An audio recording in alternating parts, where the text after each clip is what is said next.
minsan narinig ko po na ang mundo ay magwawakas. Ang langit din po ba ay may kawakasan? Basahin natin ang Hebreo, Kapitulo 12. Ganito ang ating mababasa. Na ang tinig na yaon ay nagpayanig noon ng lupa. Datapot ngayon nangako siya na nagsasabi, Minsan pa. minsan pang yayanigin ko, hindi lamang ang lupa, kundi pati ng langit. Ano kahulugan nun? Bakit pati langit yayanigin ng Diyos? Tuloy. At itong salita, minsan pa, ay pinakakahuluganan ang pag-alis niyaong mga bagay na niyanig, gaya ng mga bagay na ginawa upang mamalagi ang mga hindi niyanig. Tandaan mo dito sa lupa, kapatid, lahat ng nayayanig, aalisin. Eh sabi ng Diyos, yayanigin ko minsan pa, hindi lang ang lupa, pati langit. Eh pagka ang pakahulugan, lahat ng niyayanig ay aalisin, pati langit aalisin.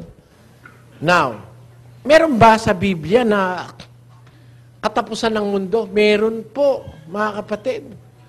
Eh, saksi na nga ang mga siyentipiko, mauubos na langis ng mundo. Ganito yan. Yung punlangis, pag sinindihan mo, it is gone. Yung tubig, pag kumulo, it is also gone, but it will be coming back. Because there is a cycle of water. Evaporation, saturation, condensation, saturation, then it will rain. It will go back to earth. Ang tubig po, walang nababawas. Babalik-balik lang yan dito. There is a cycle that is being followed by water to come back to earth. But if you burn oil, then it is completely gone. There is no cycle for oil. Na-realize nyo na ba yun, mga kapatid? So, ang oil, nauubos. Yun ay nagpapatunay, may katapusan itong mundong ito. Ngayon, hindi yun ang patunay ko eh. Ang patunay ko, salita ng Diyos sa Biblia eh. Uulan mula sa langit, ulat apoy na masakit. Sa lupa'y halos tumakip, susunog magpapasakit sa mga taong bulisik. Kung maubos na at mapuksa, ginto at yaman sa lupa, ang apoy na may bababa, susunugin alipala, tao at hayop na madla. Ang torit mga palasyo, bahay, mga edifisyo, mga kalakhan sa mundo, walang pagsalang totoo, magiging uling at abo. Lahat nating minamahal na sa hangin, di pahipan. Dito sa lupang ibabaw, kung dumating na ang araw, parang matutunaw. O di may katapusan ng mundo. I believe that there is an end for this earth because the Word of God says so. Let us read that. 24 of the book of Matthew, verse 35. It says, Heaven and earth shall pass away, but my words shall not pass away. See that? El cielo y la tierra pasarán. Di ba nakasulat? Nakasulat ba, mga kapatid? Pero mis palabras no pasarán. The heavens and the earth shall pass away, but my word shall not pass away. So, the heavens and the earth shall pass away. Even the heavens shall pass away. How is that? Why will the heaven pass away? It will pass away. It is worded in the scriptures. Let us read 2 Peter chapter 3, verse 10. It says, But the day of the Lord will come as a thief in the night, in the which the heavens shall pass away with a great noise, And the elements shall melt with fervent heat. now, The earth also and the works that are therein shall be burned up. see that?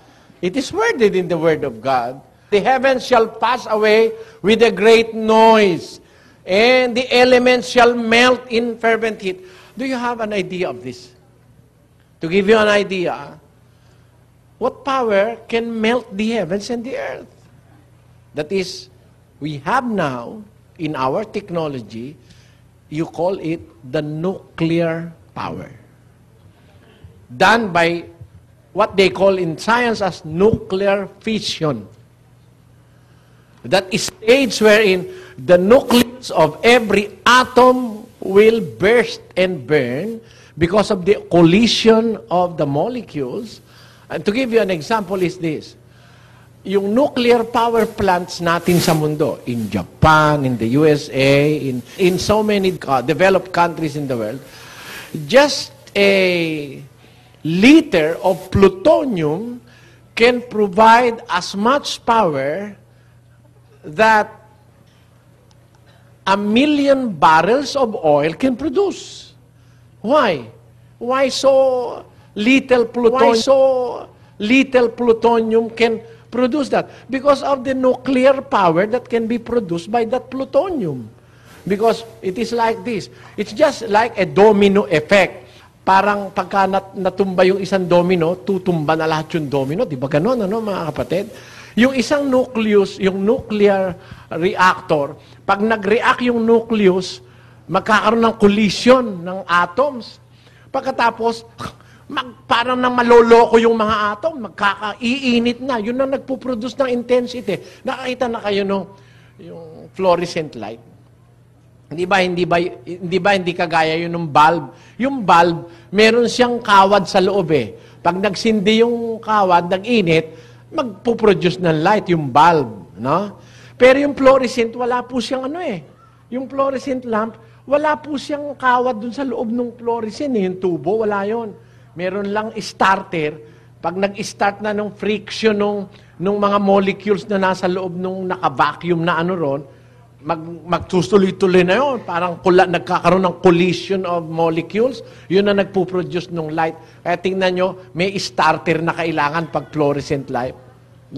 Nag-i-start yung collision ng molecules so that all the molecules inside the tube will collide with each other in a, may I say, in parang pandemonium, no? Yun, nagkikiskisan sila, yung mga atoms at saka yung mga, ano nangyayari? Nagpuproduce ng light. Ganun ang mangyayari. That will happen in the end or in the day of the Lord. The things or the elements in the heavens will melt.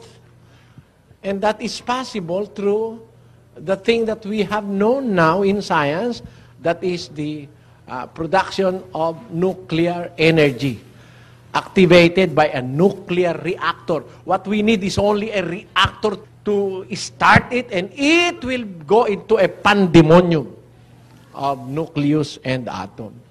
Ganun po. Para bang, yung iba hindi makapaniwalang ang langit matutunaw eh. It will melt. It will certainly melt. And the works that are in the earth will be consumed by fire. Totoo ba yan o hindi?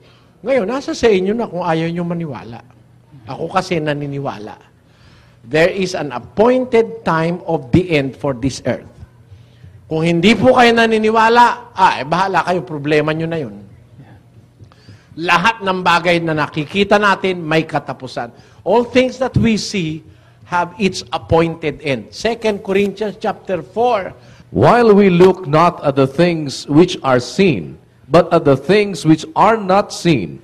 For the things which are seen are temporal, but the things which are not seen are eternal. This is an inspired scripture. Sinabi ni Pablo, samantalang kami nagsisitingin sa mga bagay na hindi nakikita. Sapagkat ang mga bagay na nakikita, may katapusan. Dadapot ang mga bagay na hindi nakikita ay walang hanggan. So lahat ng nakikita ng mga bagay-bagay, may katapusan po yan eh. Ang stars, may katapusan niya. Kikita mo yung stars, matatapos yun. Di ba? Meron nga ngayon sinasabi mga siyentipiko, mga black holes. You know what black hole is? It is a place wherein a star existed and then it exploded.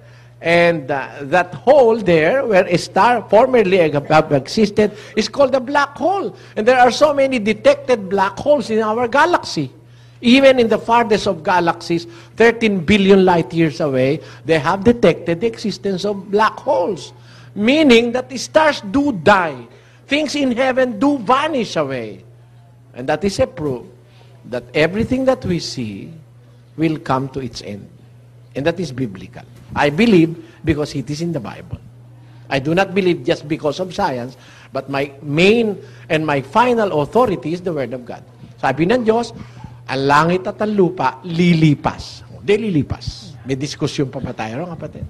Saan po mapupunta yung mga maliligtas? Aba, di dun sa isa pang langit. Hindi mo ba alam may 3 langit? Hindi po. Basahin natin. Kinakailangang ako'y magmapuri, bagaman ito'y hindi nararapat. Ngunit aking sasaysayin ang mga pangitain ko at mga pahayag ng Panginoon. Nakikilala ko ang isang lalaki kay Kristo na mayroon ng 14 na taon. Maging sa katawan, aywan ko, o maging sa labas ng katawan, aywan ko. Diyos ang nakaaalam na inagaw hanggang sa 3 langit. At nakikilala ko ang taong iyan. Maging sa katawan o sa labas ng katawan, aywan ko. Diyos ang nakaalam na kung paanong siya'y inagaw sa paraiso at nakarinig ng mga salitang di masayod na hindi nararapat salitain ng tao. Ay, sinasabi ni Pablo, yung kilala niyan tao, inagaw hanggang sa 3 langit. O, kung mawala man yan langit na may 3 pa naman, huwag ka mag-alala, may paglalagyan ng Diyos sa'yo, kapatid.